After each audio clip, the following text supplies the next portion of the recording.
Good morning, good afternoon, and good evening to all my friends around the globe. You are watching The Experiment, and I'm your host, Joe Soro. What a week so far in Major League Baseball. The show will be dedicated to baseball tonight, and it has been for a while, actually, in terms of its primary, because we are in baseball season. Football season is just around the corner. At least training camp is. Basketball should be a topic of discussion, but for some reason, the excitement isn't all there, even though game 3 was pretty good. But we'll talk about that as well. Haven't talked a lot of hockey, but I've had the pleasure of being able to pay attention to the Stanley Cup Finals this season, and more often than not, I do every year. But this one is looking to be a possible epic, an all-timer with the Florida Panthers against the Edmonton Oilers. The Edmonton Oilers are playing for all of Canada, like most Canadian teams that are in the playoffs and in the finals when they do reach the finals. Reason being, for those of you who don't know, Canada has not had, and Canada, it's safe to say hockey is Canada's game, right? There hasn't been a Canadian team to win a Stanley Cup since the 1993 Montreal Canadiens coincidentally beat the LA Kings with Wayne Gretzky that year. I watched that series, still gives me negative vibes. The Marty McSorley stick ended up costing, in my view, ended up costing them game 3. And eventually Patrick Waugh went into Superman mode and didn't let anything go on the didn't let anything of significance get into the goal the rest of the series, and Montreal ended up winning that series 4-1. So we will get into that a little bit for those who do like to watch hockey. But first, I do want to talk about the Dodgers. I didn't get a chance to get down to San Diego this week. The plan was to get there, but the schedule decided that maybe it wasn't meant to be.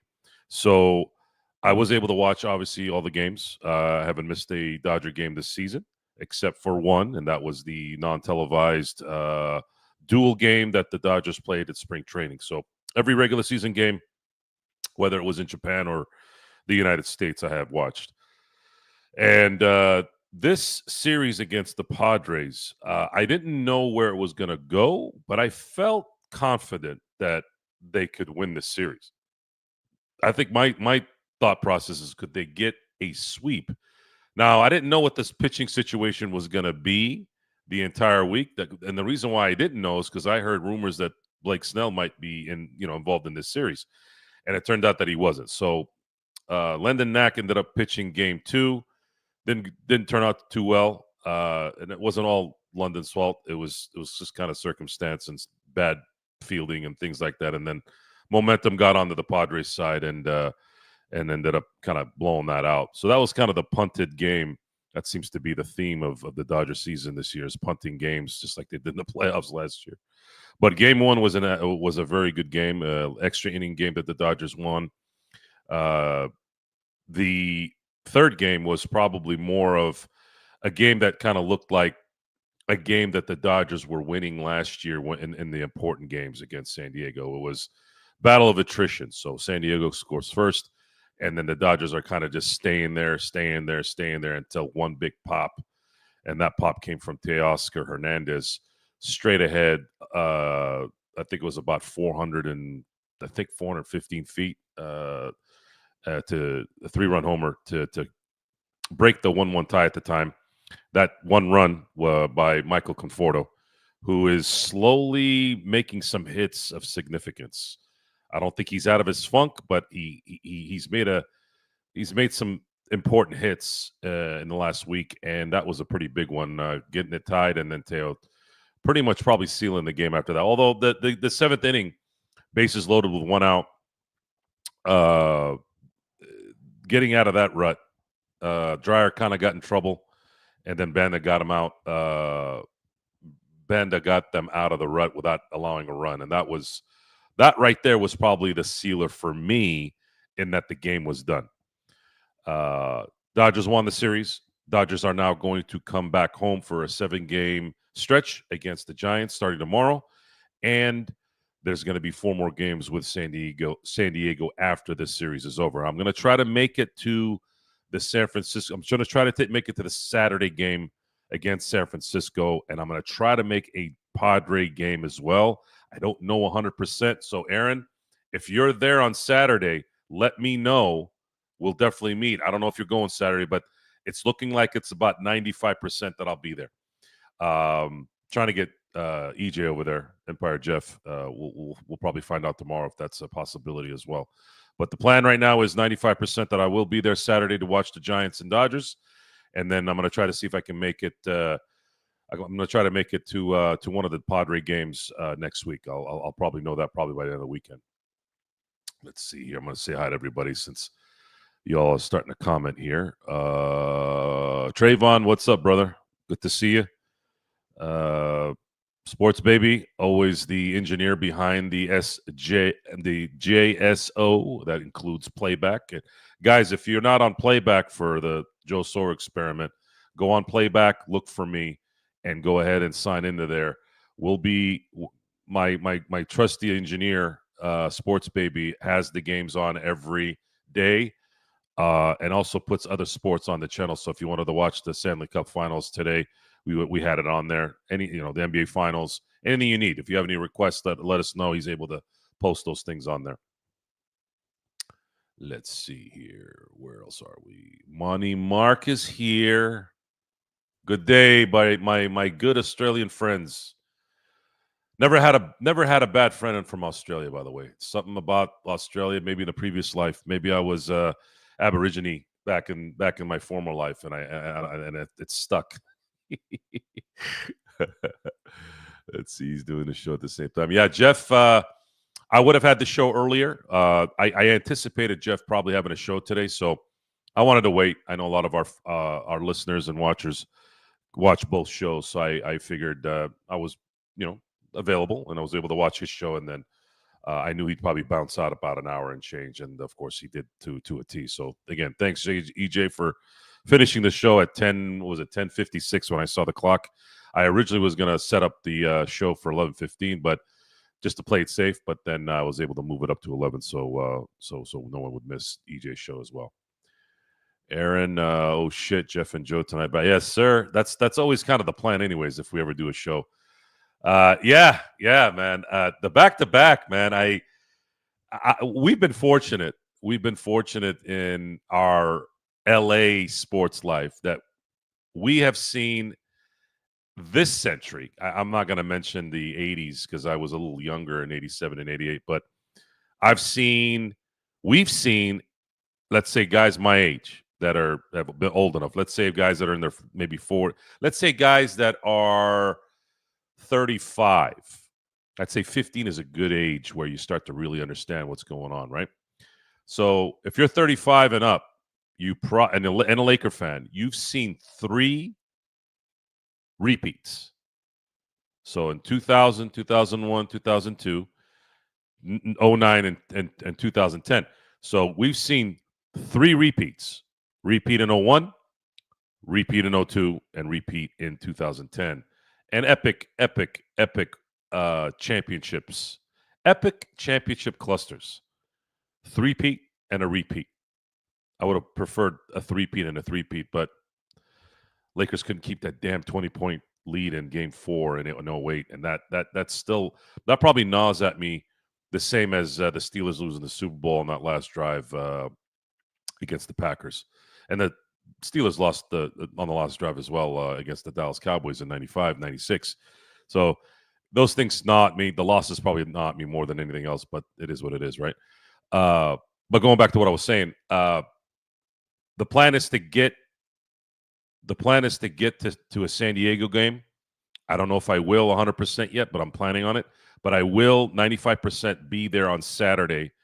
So if anybody is heading over there on Saturday, please let me know. I definitely want to see you guys and buy you a drink and finally see you guys in the flesh. Well, look who's here, Mr. Mel Gibson. It's late night. Get some beer and some hot dogs, Joe. Mel, I don't mind a hot dog every now and then, but here's the thing with hot dogs is they don't have the original Dodger dogs anymore in Dodger Stadium. So I don't eat the hot dogs there anymore. Beer, I don't really drink beer at games usually. I'll have a drink. Usually get like a Captain and Coke, something like that. Because I think I get my money's worth more with the exotic drink than I would with a beer. Because I have to drink a lot of beer for me to really feel it. I mean, I would have to drink probably 5 or 6 of those 16-ounce type things for me to really get going. And then if I get going and I start to really feel the way I want to feel, then all of a sudden the game's over. Then I got to drive home. I got to drive 2 hours after games. So I don't know if I ever really want to get to that point. So I try to keep it simple. I usually have drinks. It's usually a mixed drink, something like a rum and Coke or a Captain and Coke or a Honey Jack and Coke, something like that, right? Or I'll do a vodka Red Bull sometimes if I feel something, that I want to drink something different. And I'll have those drinks. Let's say if I start at the first inning, I'll have those drinks from first inning to let's say the third or fourth inning, feeling really good. I mean, perfect. And then by the time the ninth inning is over, it's cleared out and I'm ready to drive home because it's usually late, right? So let's see here. I talked to my pop about Saturday because I really want to see Kershaw at least once more this year, but he's all worried about his prostate. I'm assuming that's prostate, Aaron? Or what's a protest? Oh, wait, I read that wrong. He's worried about the protest stuff. Who gives a damn about that? I don't give a shit about it. I don't think that's going to happen at Dodger Stadium anyways. Even if it was, when it comes to millions and millions of dollars, there'll be people over there to make sure that people get in there. If you want an example, when COVID was going on, there was a high school in Corona here in California. They made a statement because public schools lose money when kids don't show up that particular day. Every kid that shows up needs to be in attendance for them to make money from that kid, right? So when they were starting to scare people with the mandates, saying they may be putting in some mandates where you have to be vaccinated, the school in Corona said, we are not going to have our kids vaccinated. And what they did was they left shoes in front of the school, and there were at least 300 pairs of shoes. So they quickly flipped and said, maybe we don't need to do a mandate. So when it comes to money, I don't really worry about protests.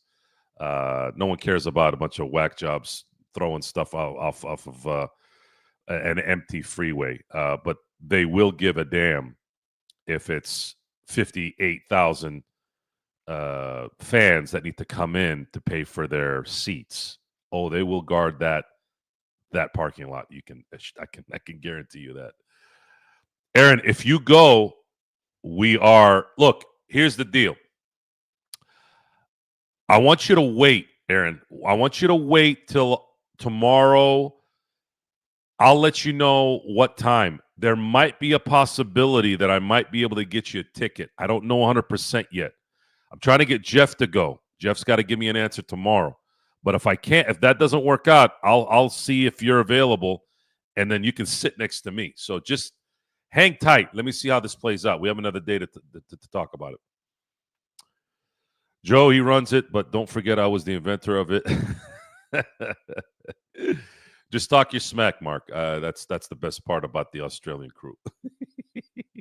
If not, I'll aim for the next curse start. Yeah, we're gonna eventually meet, but again, we'll try to grind this as much as we can to finally get together here. EJ, I thought you were gonna be asleep, man, after your show. Hey, welcome. Enjoy. We're going to talk a little baseball here. I know you got thrown a little bit off of the baseball with some basketball, but we're going to talk some basketball too, so you'll like it. Despite some of the Dodger blunders along the way, I'm still enjoying the year. Okay, so I'm a reactionist, and most of you all know that. Firecracker is the analogy that I use. I don't even know that's the comparison. It's not actually an analogy. It's a comparison. I'm a firecracker. I react in the moment. And then as soon as the fuse is lit and popped, I go back to factory reset. That's usually how my brain works. It doesn't allow me to bottle things in. Now, there are some things that will linger. There are some fireworks that will continue to go longer than normal fireworks. So that's definitely the personality there. The Dodgers this year haven't frustrated me in a sense of, is there an issue with what the end result will be, which is really the most important part. I'm in the moment. And a lot of it also is I can't handle losing, even if it makes sense. So in the NFL, if you had come to me and said, Joe, if you lose more games this year and Andrew Luck is coming in for the first pick, you're going to get the next great quarterback.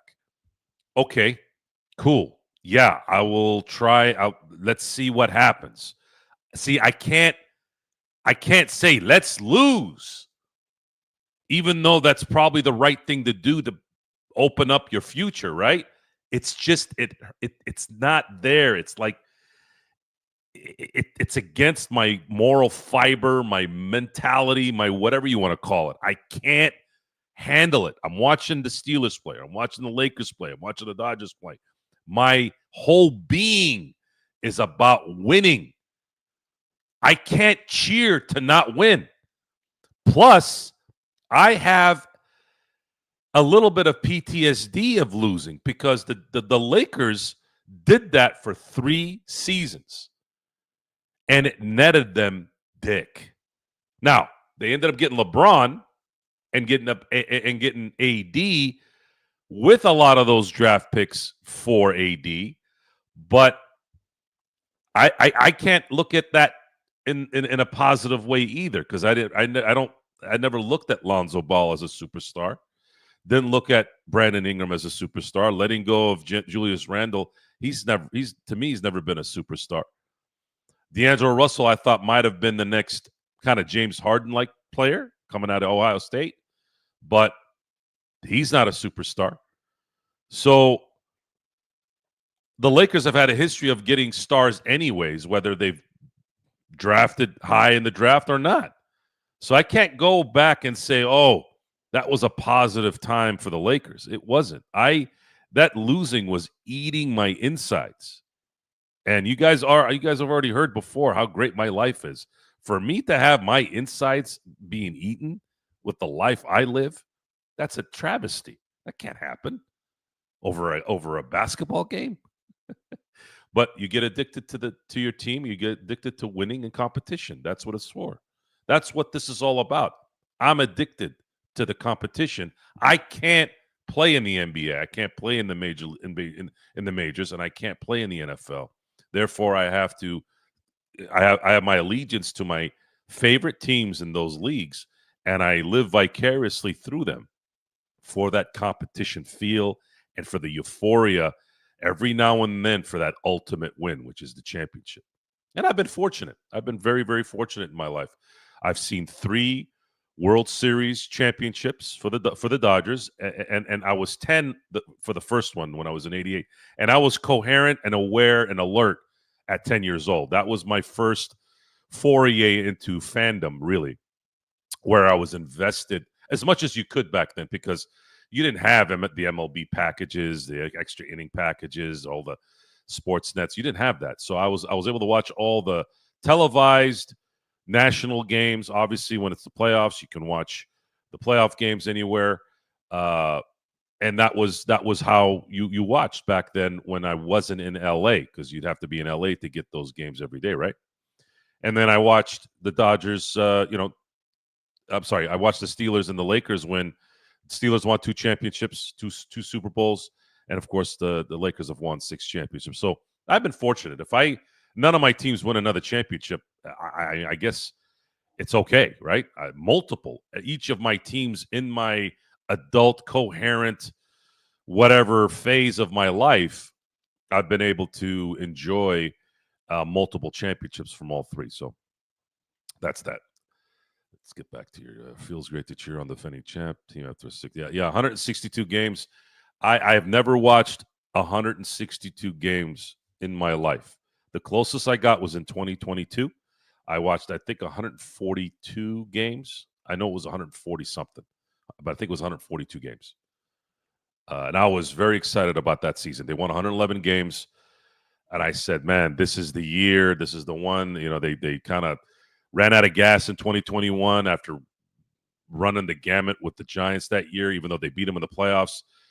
They lost a couple close ones against Atlanta and NLCS, and they just couldn't make it out of that. And that one I kind of sort of understood how that went out, right?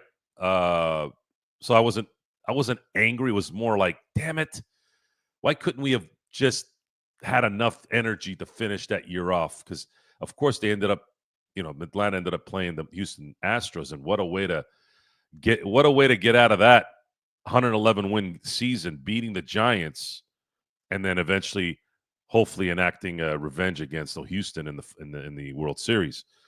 2019 I was pissed. That year really bothered me.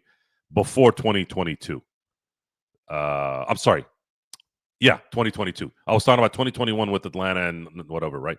2019, I was pissed because there was no reason for them to lose to the Nationals. They won the first game.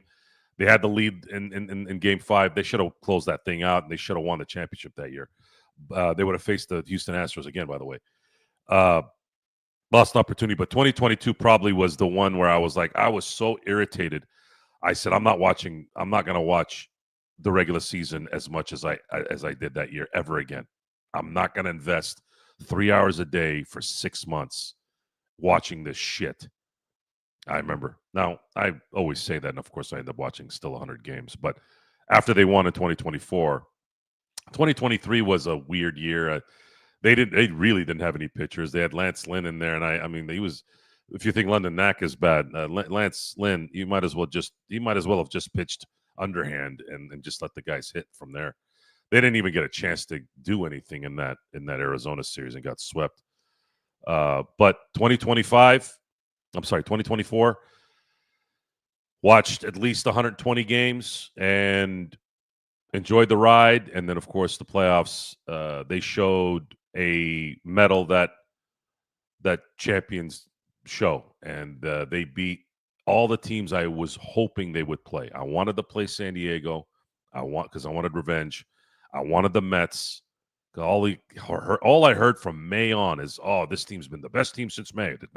Who gives a shit? The season starts in the end of March. How about we focus on that? It doesn't help when you have John Smoltz there, who's a Dodger hater, by the way. But they ended up beating the crap out of those guys, giving up a couple wins though due to the lack of pitching available. And then, of course, I wanted the Yankees. I wanted the Yankees bad in the World Series because I knew that thing would be central casting. And man, did they do what I didn't know how that series was going to really go. I don't think anybody did. But I did know they were going to win it. When they won Game 1 the way they did, I said, oh, man, they have all the momentum. Of course, the way they won Game 2, I was like, okay, they won the first 2 games at home finally. All they got to do is win Game 3 and the series is over. And, of course, they dominated Game 3 in New York. And then, of course, you all know the rest. So enjoying it as much as I can, even though it's hard to punt these games sometimes. Game 2 against San Diego this week was tough to watch. But, again, I'm a reactionist. Even if it's logical decision-making, I'm still going to get irritated when it doesn't mean winning or trying to win. It's just something that has to be. Sorry. Aaron Rodgers is the Steelers. Yeah, there's a lot of media around it. I've noticed on Facebook that there is it's almost like every other page is something about Aaron Rodgers wanting a receiver, or Aaron Rodgers is getting an incentive of this or that. So I think it's funny. There's so much disdain towards Aaron Rodgers. I'm in shock. Why do people hate Aaron Rodgers so much? I don't get it. He went to the Jets, guys. He went to the Jets. When do things ever go well in New York with the Jets? And you look at the Jets, you look at the Cleveland Browns. Like Bill Belichick couldn't make it in Cleveland. Best coach in NFL history, arguably, right? Couldn't do anything in Cleveland. Jets, Mark Sanchez has done more for the Jets than any quarterback the last 50 years. So I don't Pittsburgh's a different beast. And while I don't think the Steelers are going to win a Super Bowl, but this was, to me, was the best quarterback they could have gotten for the situation that they're in. I'm crossing my fingers for Will Howard to be an unsung diamond in the rough. And Aaron Rodgers is actually going to help that, because you don't have to start or throw Will Howard into the fire for at least a year. You're talking about an Ohio State quarterback. You're talking about a quarterback that got picked in the 6th round, right? So he has to be developed. Most Ohio State quarterbacks do not make it in the NFL. They're not good. Not good enough to be, let's say, franchise worthy. Now, we'll see what happens in Houston with that as things progress there, but with CJ Stroud. But history says Ohio State produces linebackers and running backs, but they do not produce quarterbacks, at least NFL quarterbacks. We're hoping that Will Howard will be that guy, hopefully in a year or two. And that's just hope. And if he doesn't, it's, again, he's a 6th-round pick. So that's where I'm at on that. My issues with the Steelers is literally one thing, and the Steelers had a chance to do something this offseason that I wish they would have had the gumption to do, and that was find the next next head coach. And to me, it was Ben Johnson out of Detroit. He's going to be in Chicago now. The Steelers could have traded Mike Tomlin and got some more draft capital and went after Ben Johnson. Ben Johnson would have taken the Steeler job over any job in the NFL. And that's not just a Ben Johnson thing. That's any coach who was available. If the Steeler position was open, they would have taken that job before any other of the 31 jobs. Why? Because when you're a head coach for the Steelers, you're at least coaching with them for 15 seasons. At least. And then that was Bill Cowher's time. But he left after 15. Chuck Noll left after 23. And you've only had 3 coaches since 1969 in Pittsburgh. Mike Tomlin has been a Steeler coach since 2007. So we're looking at 19 seasons. So that's why they would have taken that job over everything. And I would have loved to have had Ben Johnson. He's that guy that's 2025 mentality, ability, freshness. That would have been a guy that I thought that I would have loved.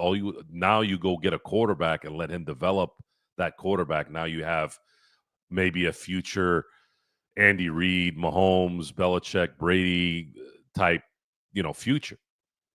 But we'll never know. We'll never know. Maybe Ben Johnson doesn't work out in Chicago in a few years. Steelers suck ass, and then maybe they can get him then. I don't know, but as Steeler fans, we're going to have to wait this out, and we'll see what happens. If some miracle happens and Aaron Rodgers plays like he did maybe the year he won the MVP, who knows? Will it happen? Probably not, but we'll be here to watch the show, and it'll be entertaining either way. Let's see. Sports Baby. Back-to-back three-peat. Three-peats are not – I've seen 3 three-peats in my lifetime. And one of them was my team. The other 2 were the Chicago Bulls. I think Michael Jordan made it look easy, and, of course, Shaq and Kobe made it look easy. It's not easy. I feel bad a little bit for Golden State. They should have three-peated in 19, but both Clay and Durant got hurt, and that ended up killing that bid. But, yeah, three-peats in the NBA, it doesn't look like you're going to be seeing too many back-to-backs, especially with the way the CBA is constructed. In the NFL, we did almost see a three-peat. Looked like Kansas City ran out of gas against Philly this last Super Bowl. Unfortunate. I would have loved to have seen a three-peat in the NFL. There's never been a three-peat Super Bowl winner in the NFL, so that's why it would have been kind of cool to see that, because I think we're never going to see it now for sure. Baseball. Oh, wait. Baseball had a three-peat. I'm sorry. I keep forgetting the Yankees. The Yankees won in 98, 99, and 2000. They three-peated as well. It's not as publicized as it is the Jordan, Kobe, and Shaq thing. But, yeah, the Yankees three-peated as well. They should have four-peated, but Mariano couldn't close out the D-backs in 0-1. Probably the best World Series I ever watched, by the way. Let's see. Where else are we here? Love the Inland Empire. Where are you in the Inland Empire, Tony? I didn't know you were in the Inland Empire. Insert name. Welcome, my friend. Good to see you here. Let's see. News biggest scare mongering in the way. Wankers. A lot of wankers here lately. Juan. A lot of wankers here, man. They're coming out of the woodwork because they're all paid to do it. That's what I told them. Fuzz will be all over stadium protecting the fans. Yeah, of course they will. Can I get a ticket? Tony? I'll have to get back to you on that, Tony. Let's see. Everyone go to the Dodger game and sit next to Joe. You'll enjoy the game, man. I promise. I'm pretty. I'm not as crazy as I am maybe on the show, but I can get pretty crazy and excited too. It depends on the game. Let's see. Money, Marky Mark. That's a good one too. Oh man. Let's see. Yeah, the punt games are still. Yeah, it's hard. It's hard. I get it, but it's still hard. I have to. I can't. I can't. My brain won't register punts. I hate punts. Taking out Mookie fifth, whatever on Tuesday. Well, I was dumbfounded. Yeah, because they wanted to rest them up. They didn't care about winning that game. Yeah, Roberts is funny. Sometimes gives me that shit. This probably wouldn't happen if the freaking the pitchers were available. Now, this is something I talked to Jeff about as well. The Major League Baseball has to start doing something now with this. This has become an epidemic. You're talking about over 300 pitchers that have been on the IL, and we're not even done with June yet. So the pitch clock, the substances in their hands, the analytics, all this is all bunched up now into one really, really bad sour stew. Major League Baseball needs to address this, man. We can't have pitchers. And I don't know if the owners give a damn, too, because the lesser the pitcher, right, the less Pedro Martinez's or the Kershaw's in their primes, you don't have to pay those guys Yamamoto money, right? I wonder if that's playing a part in them not giving a damn. I hope not. But baseball needs to start looking into this, and they got to figure out a solution to this. This is getting kind of stupid now. Your guys aren't making it out of one, not even a month. No Kim, no Smith. Like what? Yeah, he's punting the games, man. He's not going to use those guys. No, you can't take away Freeman because Freeman plays like Big Ben Roethlisberger. He plays better when he's hurt. Shohei definitely ain't going to. People are paying money to watch Shohei. He ain't going anywhere. And Shohei will never come out of a game, by the way. He will not allow it. Worst contracts in sports: Bradley Beal, Anthony Rendon, or Dak Prescott. I think Bradley Beal because he is with his veto power with the trade clause that puts the Phoenix Suns in a spot where they can't get out of their mud. Anthony Rendon plays in Anaheim. He plays in baseball where baseball can hide a bad contract and still go get talent and still play well. It's not that hard. Dak Prescott is in a league where the quarterback position basically owns negotiations. You can't not pay a viable quarterback, even if he's not the Tom Brady or Peyton Manning. You cannot let that player go due to the fact that there's not enough of those guys. There's maybe 10 legitimate franchise quarterbacks out there. And some will argue that Dak Prescott is not a franchise quarterback, but I believe he is. And I think he might be a Danny White type where he probably never win a championship. There's plenty of quarterbacks that have played well that have never won championships. And Dak is, if Dak was playing in Cleveland and doing what he was doing, if he was playing in Jacksonville and doing what he was doing, there wouldn't be this much negativity towards Dak. So you're talking about the Dallas Cowboys. Dallas Cowboys are the highest profited franchise in all of sports in the world. And you have Jerry Jones, who has sabotaged his team ever since his last Super Bowl win with Barry Switzer in 1996 for the 95 season. And his team has not even seen a conference championship appearance. Imagine that. You did all that only to destroy 30 years of competitive football, right?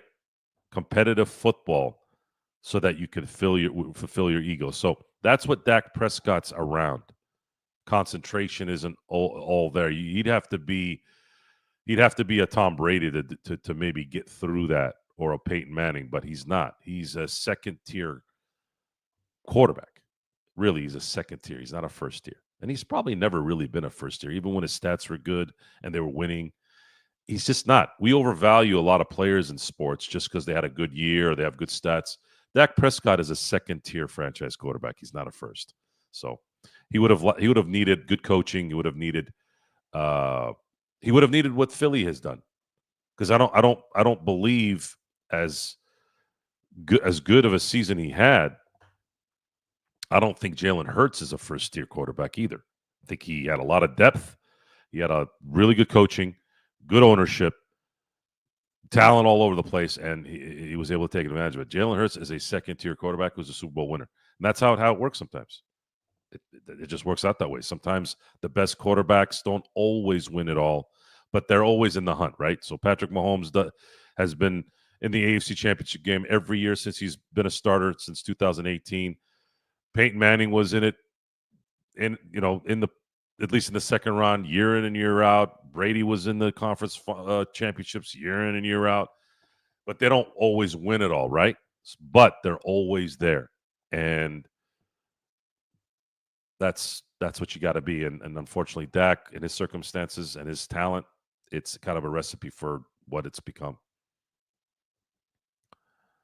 Let's see. Teoscar hitting that homer to center field at Petco again was brilliant. Same spot as the NLDS.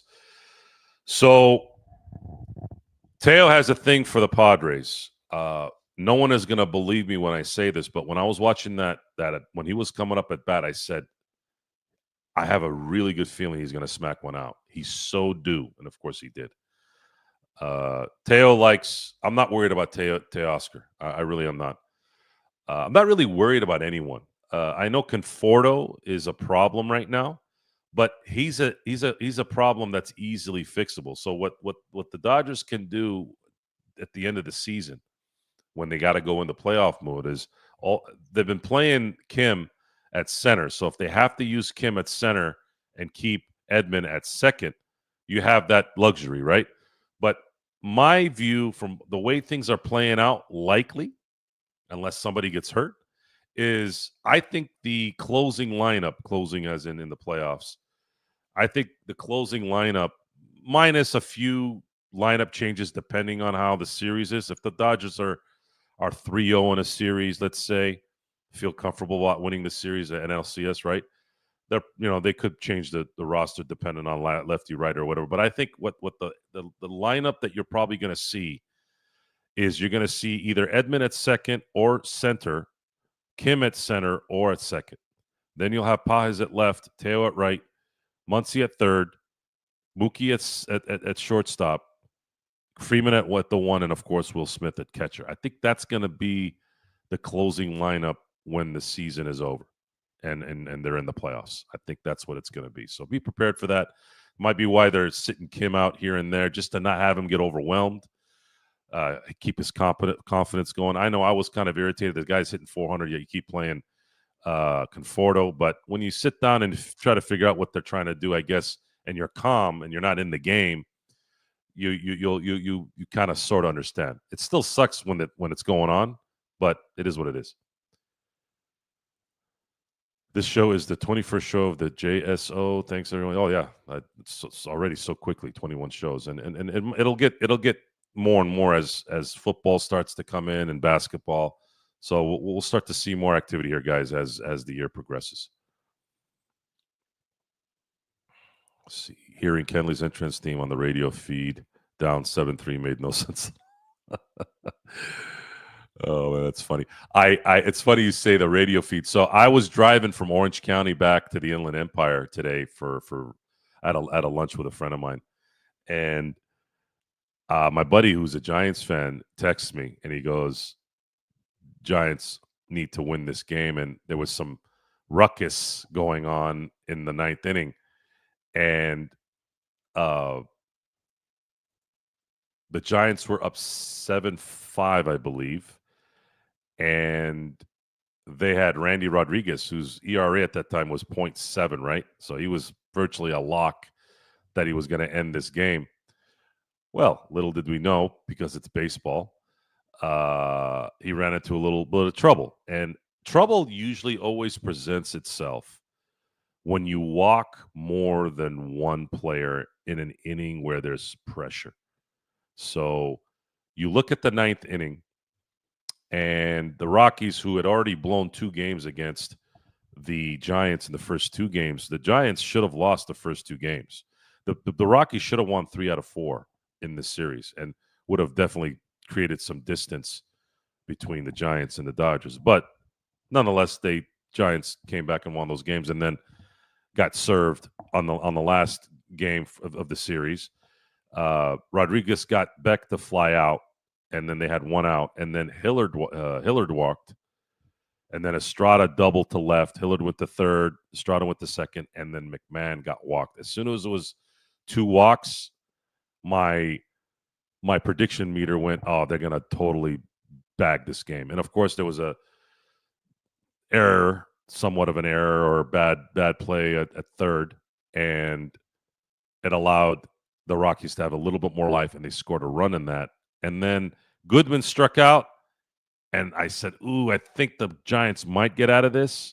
And then, of course, Arcia singled, and Estrada scored with McMahon, and then the game was over. And it was nice. It was nice to hear that on the radio. I hadn't listened to a game finish like that on the radio in a while. And I usually can't do that if I'm driving during games. Usually I'm working during the day in the morning, so you don't really hear a lot of baseball, especially meaningful type games with baseball. But it was fun. I was going through the Ortega Freeway, which is one of the more dangerous freeways in California. It's a 2-lane road. You're weaving and swerving around this hill, and people die there pretty much every day, especially guys that are riding bikes. So, anyways, the Dodgers kind of got a double on. They got a double this week so far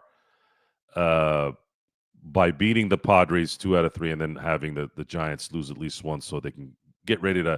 In my view, I think the Giants are going to get swept this week. I think they're going to get swept by the Dodgers. There's a possibility that it might go the other way, obviously, if something bad happens, injury-wise, momentum-wise. But I have a very good feeling that the Dodgers are going to match up very well against the Giants. It's the first time they're playing the Giants this year. I don't like the Giants' team against this team. This team, the Dodgers, if they're not playing stupid baseball, they're gonna smack these guys. I think there's gonna be 2 blowouts and maybe 1 close game.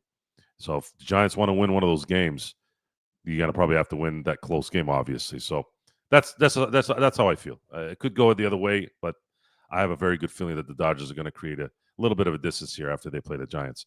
And then I'll be again nervous to play the Padres. Padres are the Padres. I think they're the best team. I still feel that they can be the best team in the NL behind the Dodgers, despite how well Philly and the Mets are playing. Tro truly bleeds blue. And it's been there, man. It's been there. EJ made a really good point a while back about baseball. He had mentioned tonight on his show, and it's something that I think is very, very true. He had mentioned that the toxicity of the NBA, because the NBA is more The NBA is more transferable to an audience. You just watch a bunch of guys go back and forth trying to get a ball in a hole. It's a little easier to just think that and most people play basketball in some form or fashion, even if it's going to grandma and grandpa's house and there's a hoop there and you play with the kids, you play with some friends, whatever. Like you can't, people don't play baseball like when they were kids, right? So people feel like they're more in touch with how basketball is supposed to be. So you got more toxic responses to things when things aren't up to par to what they think is what needs to be going on. And then you factor in the NBA being where it is right now. It's very, very 70s ish in terms of its popularity, in terms of the connection they have with players, the the style of play plays a huge part, and it's just the lack of star power not being in the important games. If you look at the beginning of this century, because it's easier to just start from 2000.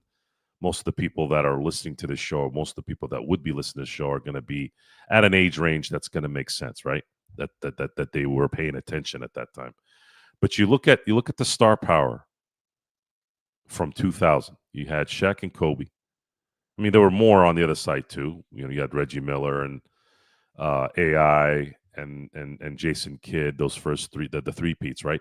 But I'm just gonna let you know just the first one or two, so you know that each series, especially in the finals, had a transcendent star, right? So first three of the century, Shaq and Kobe. You can't get more transcendent than that, right?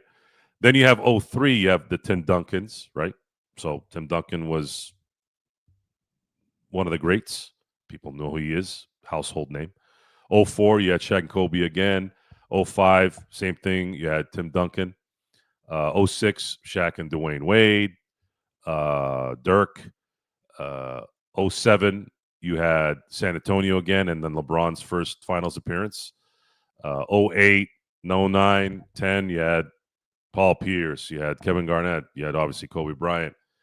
11, 12, 13, 14, you had LeBron and D Wade and a bunch of other guys, right? 15, 16, 17, 18, 19, you have LeBron and Steph. And then 20, you had LeBron again. 21, now you're starting to get to that area where you have Giannis in that category. I don't really consider Devin Booker a transcendent player. Good player. Chris Paul to some degree, sure. You could probably say 2021 had that with Giannis. Okay. But those guys, when I say Giannis in front of, let's say, my aunt at home, or at my home, or I'm at her home, she doesn't know who the hell Giannis is. She doesn't know who Chris Paul is. If I say Shaq, if I say Kobe, if I say LeBron, if I say Steph Curry, she knows who those guys are.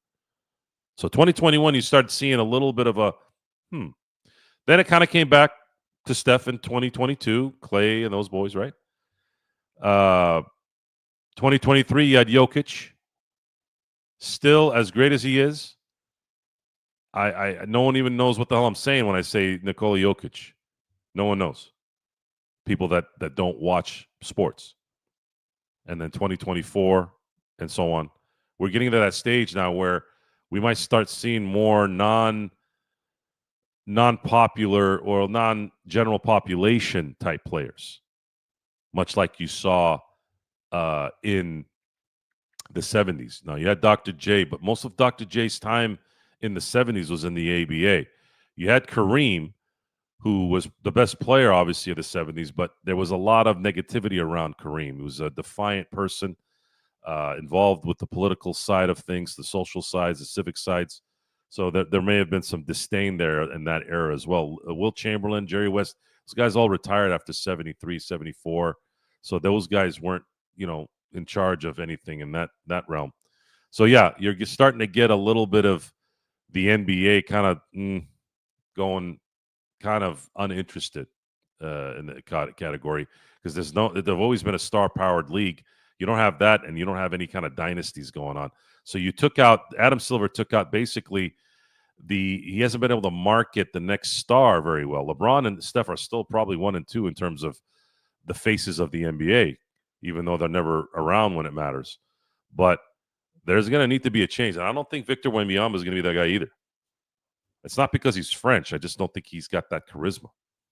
Anthony Edwards definitely isn't going to be anybody you want to look up to. That guy's a piece of shit. Jason Tatum, Jaylen Brown, kind of vanilla for me. I don't think those guys are going to be that kind of transcendent player. I don't think Cooper Flagg's going to be that guy either. I think Luka's probably the only one in my view, and I'm going to sound biased here, but I was saying this when he was in Dallas. I think Luka's the only guy right now that could be transcendent in the NBA and have people that don't watch basketball know who he is. If he starts winning MVPs, you'll start and then going deep into the playoffs and maybe winning championships, you'll see the change. You'll see that guy, he's the guy. So we'll have to wait and see on that one. Okay, let's see. I had it in January, got dismissed. Oh, jury duty. Joe talking too much per comment. Well, sometimes you get into that mode, right? You start getting in that mode. You start saying, "Oh, I wanted to talk about this," and then you run the gamut. Got called a couple times. So you guys are getting jury duty stuff, huh? Let's see. What Joe on the yacht was Stephon Diggs.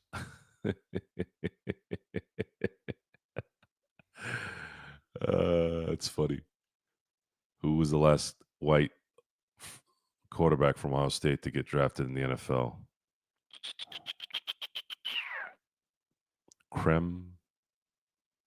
Krenzel? Craig Krenzel? I think I'm not pronouncing his name right. I think it was Krenzel. Hold on. Ohio State.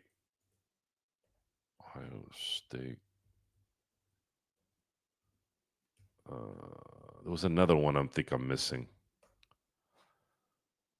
I remember Craig Krenzel. Who else? I think that's it. He won the title in 2002. Should have been Miami that year. Got hosed on that deal. Yeah. I think Hoying was another one, but I think Krenzel was the last one. It's a good question. Put Coke on that yacht. Yachts, very interesting subject with yachts. Anytime I describe morons, it usually involves some kind of a yacht because there's nothing more pretentious than a yacht. I feel like ever since, let's see, let me see who else has been on yachts yet lately, and it hasn't turned out well. Let's see.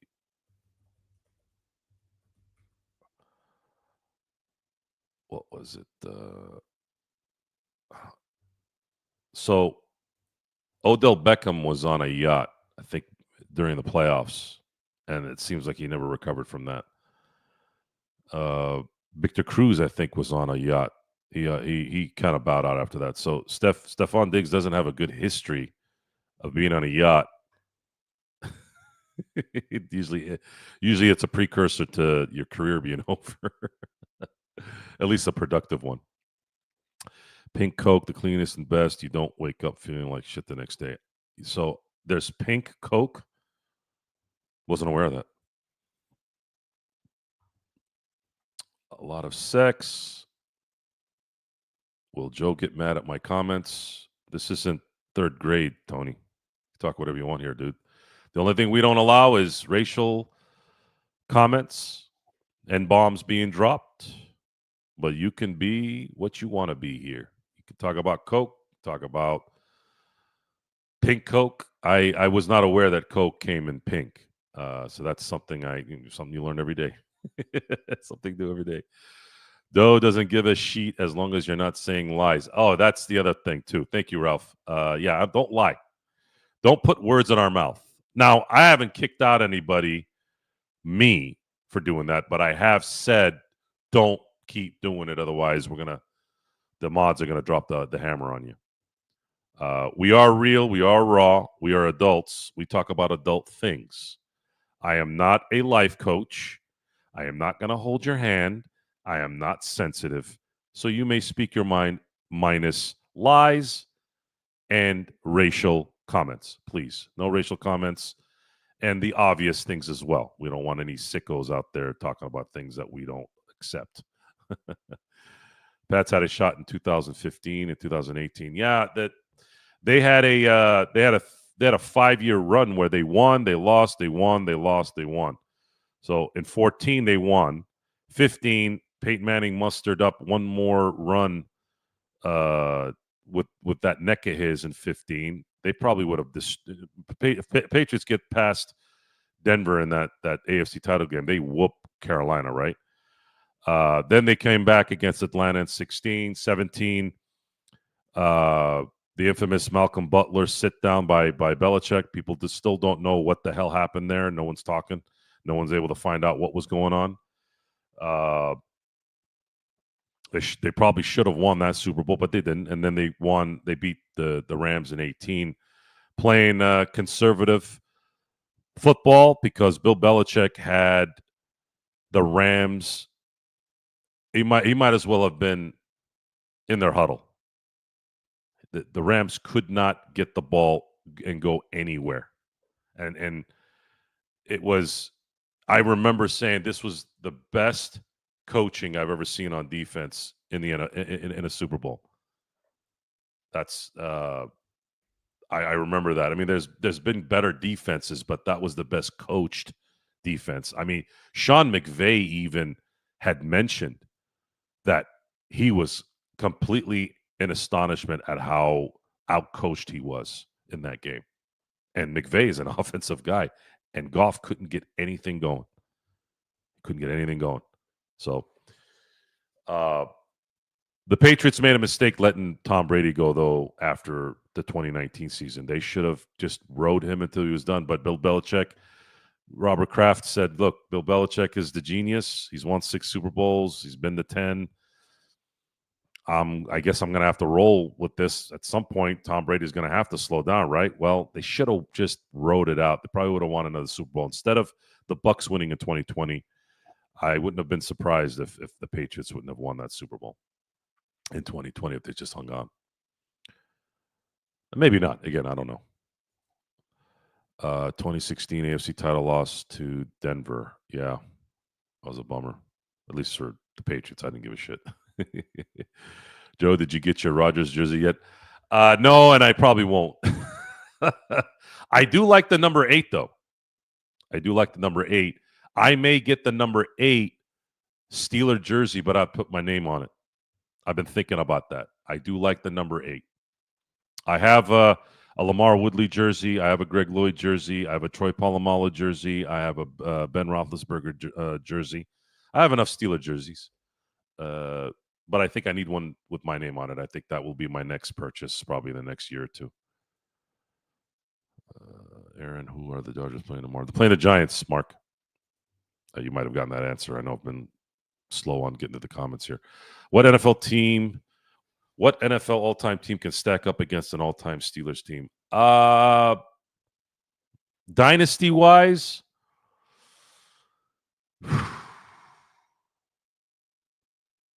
I think the Niners of the 80s. I think they did a simulation actually in the 90s about who would win that game. Who would win at the time? I think the 84 Niners were a bad call and a field goal loss away from winning all their games that year. Coincidentally, it was the Steelers. They went 18-1 and beat Dan Marino in the Super Bowl that year. The 89 Niners were pretty damn good, too. They were 14-2 that year and beat the Denver Broncos 55-10 in the Super Bowl. And they whooped everybody in the playoffs that year, too. That's arguably the best Niner team as well. I think 84 takes the cake, though, even though Jerry Rice wasn't on that team. But you can go with either one. And they did a simulation. I think it was the 84 team playing the 78 Steelers, because the 78 Steelers is the best Steeler team that they had in that dynasty in the 70s, and probably the best Steeler team ever. And the Steelers won by a hair. The Steelers had the greatest draft in the history of sports in 1974. They drafted Lynn Swann, John Stallworth, Mike Webster, Jack Lambert, and in the offseason that year, picked up Donnie Shell. And all 5 made the Hall of Fame. They acquired 5 players that spring and summer, and they all went to the Hall of Fame. Those 5 went to the Hall of Fame. I don't think you'll ever have a draft or a free agent offseason like that in any sport ever again. 5 Hall of Famers in one offseason.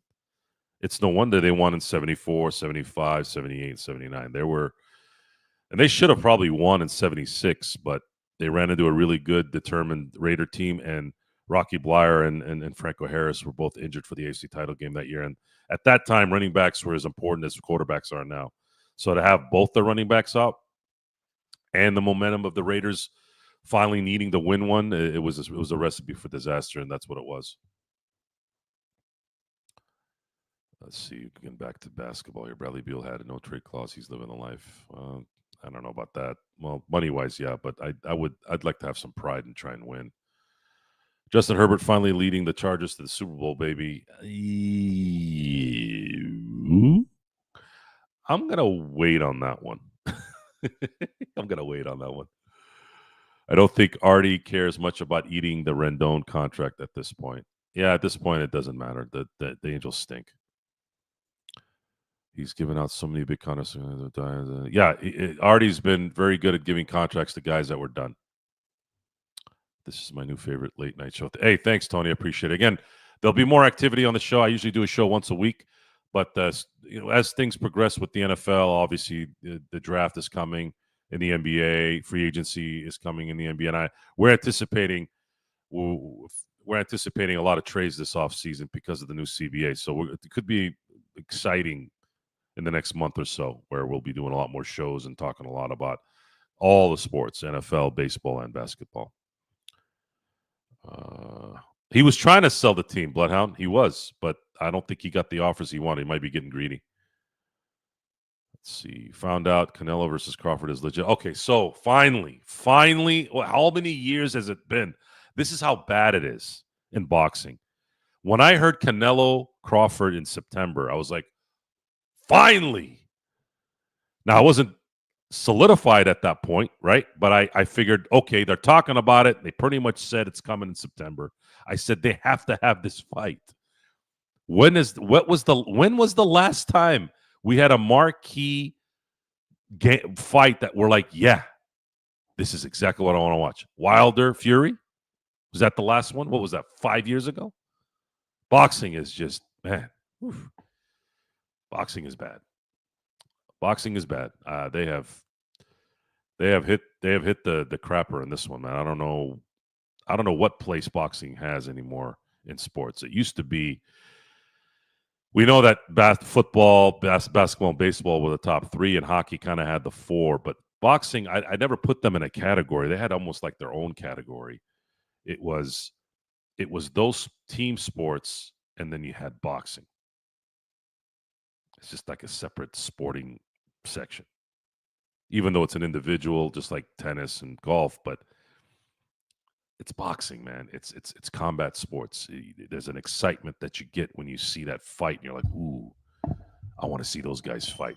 I want to see the pugilists and the hard hitters and all that good stuff. But very few of these type of fights where you start to feel it in June and go, ooh, I can't wait till September. And here we are. Finally got one after I don't know how many years. Early 2000s battle was so damn fun. And, at that time, Aaron, a lot of people were like, oh, man, we missed the Bulls in the 90s. It's always people kind of in the moment, right? Revisionist history. Uh, what is the term? Prisoners of the moment, right? But really, basketball right now is really bad. It's really bad. It's gotten really bad. The philosophy, the star power, it's horrible. It really is. And there's nothing you can deny. It has nothing to do with being older and being that guy that's get off my lawn guy, right? It's not. Believe me, I would want to enjoy what we saw before, and I would, but we're not getting it. Still had the '90s feel for a while. Yeah, it was there for a little bit, but not much. Christmas State Farm. Great point about your aunt. That's like my mom. She knows. Yeah, yeah. It's true, man. The household names, man. That's what drives the marketing. That's what drives the ads. That's what drives the popularity, and it says the sport is good. 2024. Most people know the Celtics won, but they couldn't name one player on that team. Yeah, that's very true too. Not a lot of people know who Jason Tatum is. They don't know who Jalen Brown is. White, Porzingis. They just don't know who those guys are. The general public. Craig, good to see you, my friend. Thank you for being here. Yes, indeed, Craig is becoming a legend. Craig always comes up to our playback shows, and we enjoy him there. You guys got to come on, man. The Joe Sora Experiment playback. If you guys want to watch the Dodgers every day, we'll be pulling in the NBA Finals games. Well, I usually let LFB do that, so we can kind of guide you into that. But football will be on playback, so you guys will be able to enjoy the fruits of that as well, not only baseball. I was thinking about the New York Giants when you said, yeah. Yeah, Odell Beckham, that guy had Hall of Fame talent, man. Too bad his head was up his ass. Joe, are you willing to buy a Switch 2? I don't play video games, Jay. I don't play video games as much, even though I'm producing a video game right now and we're in the process of building out a Switch 2 version, which will be coming likely in August. I don't play enough. Obviously, when my game is ready to go that way, then I'll probably play it because I play everything once it's done. So, yeah, we'll keep you updated on that, and I'll let you know how things go on that. World War III might be starting. Love you. They said that in 2020, Chris. People are not going to. This stuff is all a distraction, and it's all orchestrated. The general public is not going to give up their iPhones, dude. They're not going to give up their lifestyles to go to war. To do what? What are you going to do? What are you going to do? What are the protesters? And for those listening on audio, I'm doing the bunny ears. What are the protesters' bunny ears gonna do? Are they gonna bring something with them and fight for the next year? Are they gonna go up on a hill? What did Marco from Tropoia say to Liam Neeson and Taken? Good luck. And then Liam Neeson proceeded to whoop his ass. By that game, anytime I want to get pumped, I just watch Taken. From that scene. For those of you who haven't seen the movie, close your ears. That scene in that kitchen, man, I can watch that scene every day for the rest of my life and never get tired of it. Peyton Manning. Carolina was barbecue chicken for the Pats. It's too bad, too, because the Pats went into that Super Bowl 15-1. They could have been an all-time great if they had won that. And they should have. They actually should have that.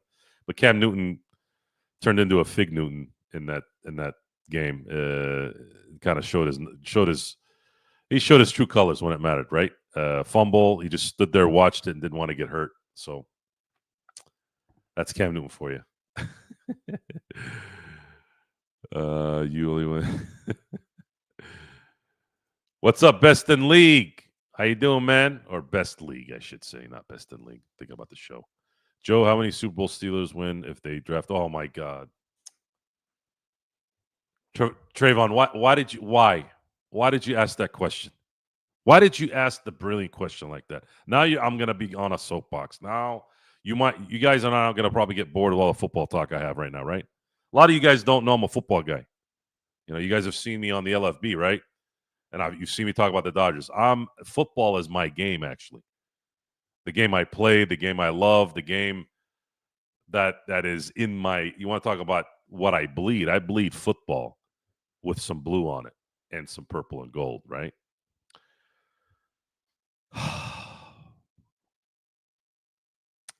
So, let me give you a little bit of a backstory on the Dan Marino thing in Pittsburgh. Dan Marino went to Central Catholic. Dan Marino went to the University of Pittsburgh, all in Pittsburgh, by the way. Italian boy in Pittsburgh.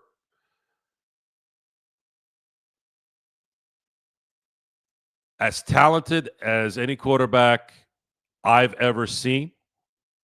And all you got to do is watch Dan Marino between 1984 and I would say probably 1994. That 11 season window. It was actually 93 because he tore his Achilles in 93. It's probably more 93, right? So when I first found out, I was at a Steeler bar in San Diego when I was talking to some of the Yinzers that moved from the PA to the West Coast. They had mentioned that there was some rumors that Dan Marino liked extracurricular activities. Since our good friend Tony tonight mentioned Pink Coke, there had been some rumors that Dan Marino was a big supporter of that. Now, I've heard reports since that said that was a complete lie, and I have no evidence. And Dan Marino never showed any tendencies of doing things like that. And again, the 80s was a different ball game too. The early 80s was all about the pink, the white Coke, whatever it is that you called it. It was as common as smoking weed now is. So maybe he did use some at a party. Maybe he was addicted, but a functional addict. Who knows? I don't think he was. I don't think, and I'm not just saying that trying to be naive. You could tell sometimes if somebody is really doing things. You could just see little ticks that kind of give you some evidence that is. I just never saw it in Dan Marino. Maybe he tried it once here and there, and then it kind of stuck with him. That happens sometimes in life, right?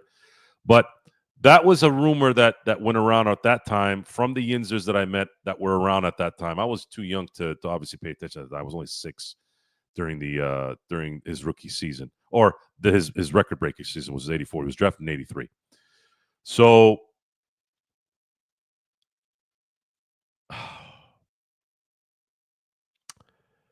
the Steelers, the 1983 draft, that was the first real like quarterback centric draft where the popularity of the quarterback kind of was taking the precedence of the league. You didn't need a all-world quarterback to be a perennial Super Bowl team, although it did help, but you weren't obligated. The running game was more of kind of the thing at that time. If you had a really good running back, that was kind of what led you into being a really good team and winning championships. Now, I'm going to go into stuff that I know for sure was the reason for things instead of the rumors and stuff, right? So the Steelers had the 21st pick that season. Dan Marino was picked 27th by the Miami Dolphins. The Steelers said they were about to officially get out of. Terry Bradshaw was still on that team. He had another 6 games left before his elbow finally crapped out that following year in '83. But in the draft that year, the word came out that the Steelers felt like they were going to start their next run the same way they started the dynasty in the 70s, which is in 1969, they selected Joe Green, a defensive tackle, whom became arguably the greatest defensive tackle of all time and went on to win 4 Super Bowls with the Steelers. So they had that same thought of Gabriel Rivera out of Texas Tech. And Gabriel Rivera was no joke. Gabriel Rivera was him. This was a defensive tackle that was catching receivers from behind, running back. He was an athletic freak. The problem was he got into an accident and became paralyzed his rookie year. And it was because of alcohol. So I find the irony in that freaky. You didn't draft allegedly. Again, I don't know if this has happened. Rumors were allegedly they didn't draft Dan Marino because he wasn't a choir boy, right? Yet you drafted a player who ended up ruining his life and his career because he couldn't control his alcohol. And to answer the question, I just wanted to put a little bit of a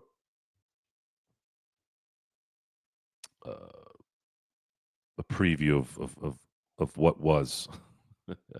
I'm not digging up the right word on that one. If the Steelers draft Dan Marino, I would say the 90s would have ended with Dan Marino at least winning a couple Super Bowls. The 94 Steelers had an amazing defense, one of the best I've seen. But we don't look at that team in that realm because they didn't win the Super Bowl. They went to the Super Bowl in 95 with Neil O'Donnell. Now, Dan Marino would have helped the Steelers immediately, right? So if we want to go back, check this out. 1984, the year Dan Marino broke all the records. This was his second season with the Dolphins. He threw for 48 touchdown passes, threw for 5,000 yards at a time where that wasn't what quarterbacks were doing. They faced the Steelers with Mark Malone at quarterback in the AFC Championship game that year. Whooped them, right? But imagine if Dan Marino had been on that Steeler team. And that was the only team that beat the Niners that year, the Mark Malone Steelers that year. So if you switch Dan Marino and put him on the Steelers that year, do the Niners win the Super Bowl that year? Because the Steelers team was a lot better as a whole than the Miami team. They had a better defense, better running back at the time, better receivers. Dan Marino would have just enhanced all that. So maybe Dan Marino wins a Super Bowl in his second season against the Niners. Maybe not, but it would have been a better chance for the Steelers to do it, right? Better chance probably for Dan Marino to win it all with a better defense and a better, arguably a better coach in Chuck Noll versus Don Shula. And then how does it play out in 85 and 86 and 87? You know, do you get Rod Woodson in 1987 if you're playing well? Probably not. Are you going to get Greg Lloyd in the later rounds? Probably, because he was a third-round pick. Actually, I think he was a fourth-round pick. Sorry. I don't know how that would have played out, but let's just say everyone kind of comes into their own, and then Chuck Noll still retires in 1992, and then now Bill Cowher has Dan Marino to start his career. I think Dan Marino has at least 2 Super Bowls before he finishes, at least, but probably has 3. And if he's going to get 4, then he's likely going to be the Steelers are likely planting draft picks left and right. And the problem with the Steelers at that time is, he didn't have a salary cap until 1993. And the Steelers are a small market team, and they were notoriously cheap. So I don't know how the team would have been rostered with Dan Marino. I don't know. But I think if the easy answer would be probably it would have been, I think they would have won 2 Super Bowls with Dan Marino. That's kind of my feel on it. Maybe he wins one with Chuck Noll, wins one with Bill Cowher before Bill Cowher ends up, with whomever later, right? With Big Ben, whatever. But there's a butterfly effect in all that. How do the Steelers look the rest of the way? Do they get certain defensive players? Do they draft Carnell Lake? I don't know, man. That it would have been tough. It would have been tough. I think they would have. I think they would have, because some of the really good players in the 90s on defense were either late non-first round picks. I mean, Rod Woodson might have been a guy that they didn't get if they were winning around that time with Dan Marino, but they still would have had a chance to get Carnell Lake. He was in the second round. They still would have been able to get Greg Lloyd. They got him in the 4th round. So the team could have still kind of been the same. So it would have, if God willing, there's a heaven, and I go to heaven, hopefully. I think one of the first things I'd ask God is, God, can I have a DVR that I can control of the life that I've lived? I want to switch. I want to switch Dan Marino from being drafted in Miami to the Steelers in 1983 and see how things play out. I think to me that would be heaven. I could be in heaven for eternity, going back and forth, putting Kobe on the Knicks in the 90s and him battling Michael in the 90s. How much fun would that be to watch something like that? So I'm setting it up, God. I'm setting it up. If I'm good enough for you to come up there, have that DVR ready, man. I'd love to watch that for eternity. Let's see, 1,000 subs or 4,000 watch hours. What are you guys talking about? Oh, it's you and sorry. But on the Joe Sora play, we are eligible for super chat. Yeah, super chats. The money's gonna come in soon enough. We can start sending out prizes and stuff. PS5 is 500 here, but I won't play it if I buy it. I have a PS5. I didn't pay 500 for it. No, wait, I paid I think 450 for it. I can't remember. Might have been more. I don't know. I don't remember. Oh, that's right, Aaron. Thank you. It was Canelo Triple G. Thank you, Aaron. Aaron, you're my boxing cohort. Thank you for reminding me of that. But this one way more intriguing. And yeah, I would agree. Xbox saying fuck PS5. I would not imagine any other way of responding, Mark. Thank you. At least from you, obviously. Who is excited for the new NFL season? I am excited because I want to see Aaron Rodgers piss people off. I don't know why I get a kick out of it. Tyson had that fight. Which fight are you talking about there, Greg? And yeah, the first Wilder versus was also big. Yeah, it was good. Guys, if you guys would like, we can stream that fight on playback. Of course, sports baby.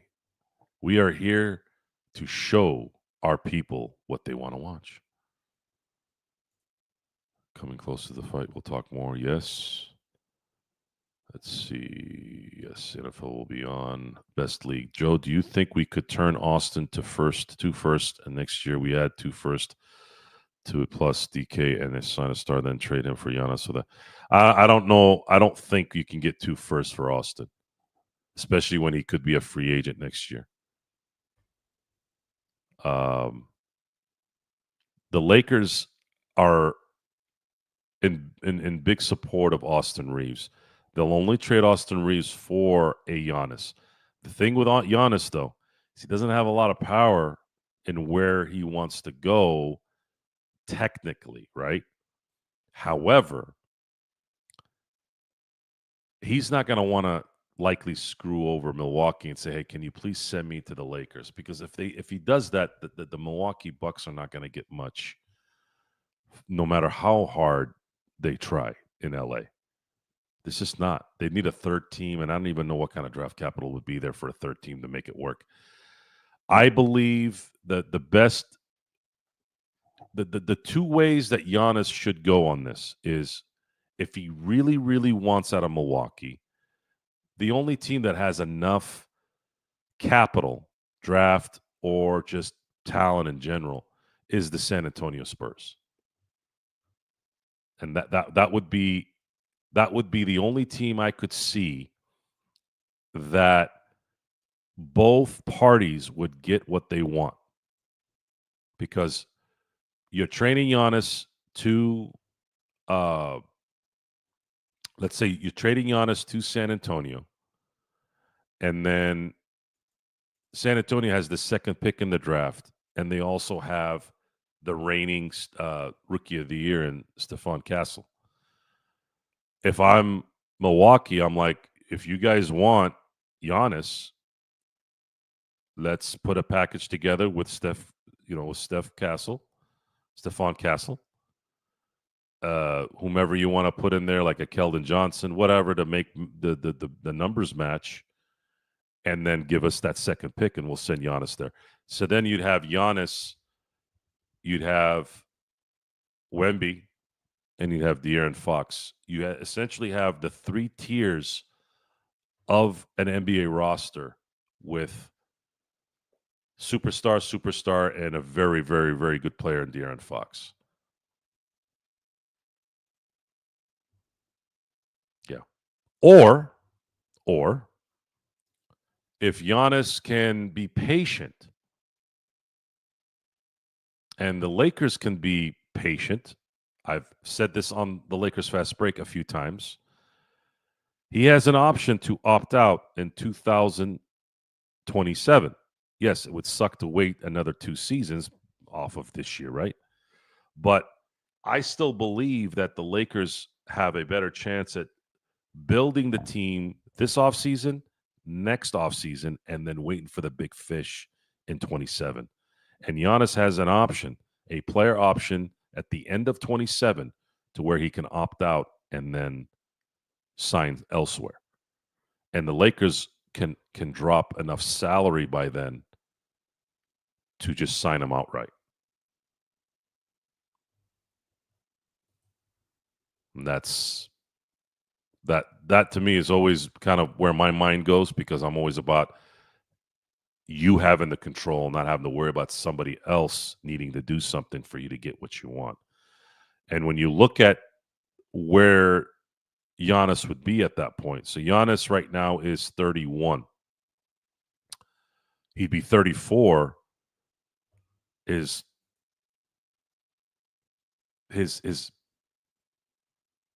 prime might still be there, but I'm not worried about. I don't. He's not built in a way where he's probably going to die. He's going to hit the wall too hard at the end. I think he'd still probably have at least 3 years left of really, really productive all-star type basketball.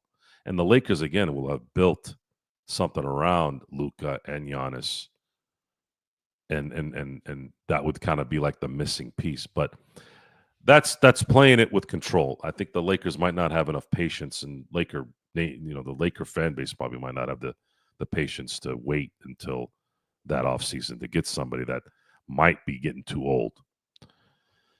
I'm gonna trust the organization. They already made a trade that I still say was one of the most unique, most surprising trades I've ever seen. Probably the most surprising trade ever, without any doubt. My view. Paul Gasol was a shock, but there was rumors of him being traded. It wasn't like we didn't think he was going to get traded. No one had any idea. At least I didn't, that Luka was going to get traded. I was fully aware that he was about to sign an extension and be in Dallas for at least the next 7 years or 5 years. So we'll have to wait on that one, Best. But that's a good question.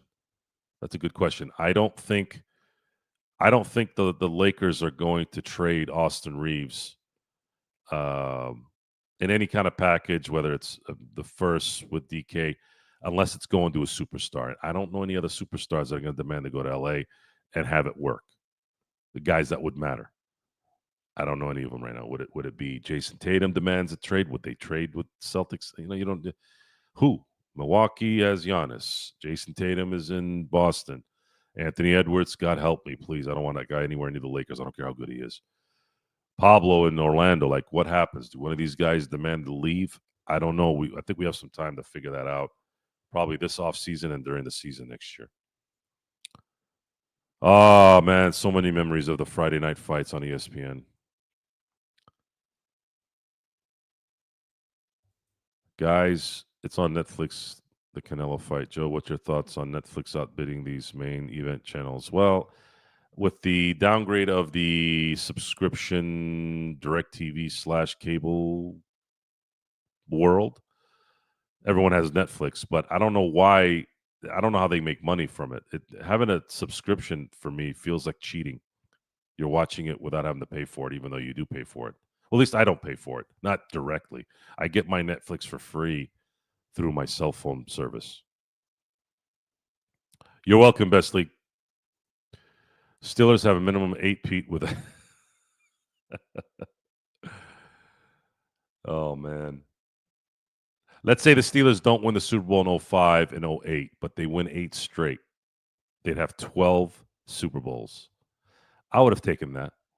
I would have been able to live through most of that.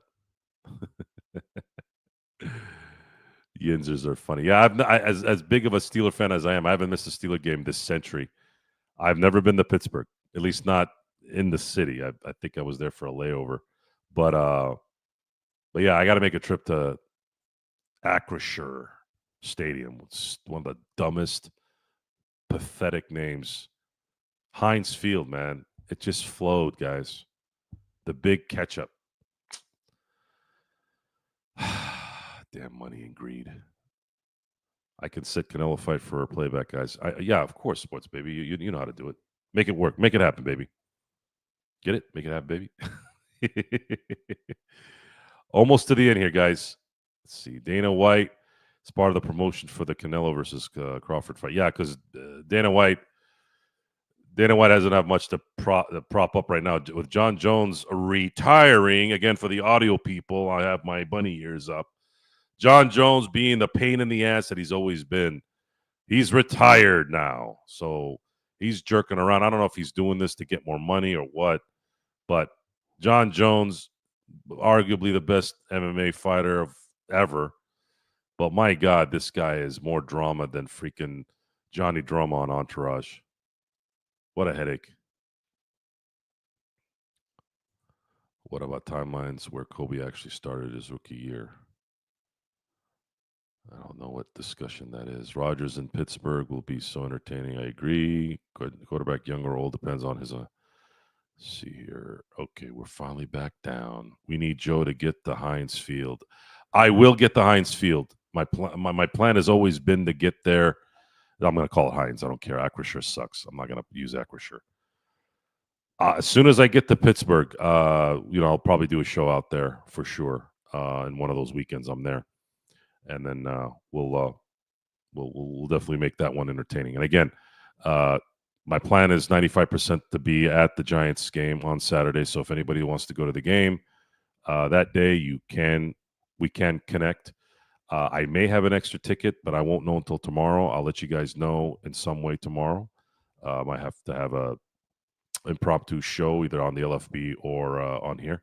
So stay tuned. Again, if you guys want to know an update on that, you pay attention to the alerts here. Please like, subscribe, and set up your notification on here so that you can get the alert in case I get on to talk about it. If not, I'll for sure be on the Lakers Fast Break again.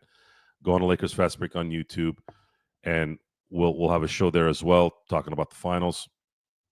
And then I'll give you an update there as well. I might do a social media post, so pay attention to my social media as well. That probably would be an easier one. The Joe Soro Experiment on TikTok, the Joe Soro Experiment on X, the Joe Soro Experiment on Instagram. You can go to any of those main ones and comment and pay attention to comment the posts that I will make as a last resort as well. So again, I want to thank everyone for being here tonight. We talked a little bit about everything, talked a little hockey in there. I wanted to throw that hockey thing in there. Obviously, we talked about the Dodgers and their upcoming 7-game homestand. My hope is that they can go 6-1 on this homestand, sweep the Giants, and win 3 out of 4 against the Padres. If they do that, they're going to create some nice distance finally before they start getting into July. And good news is coming on the pitching staff.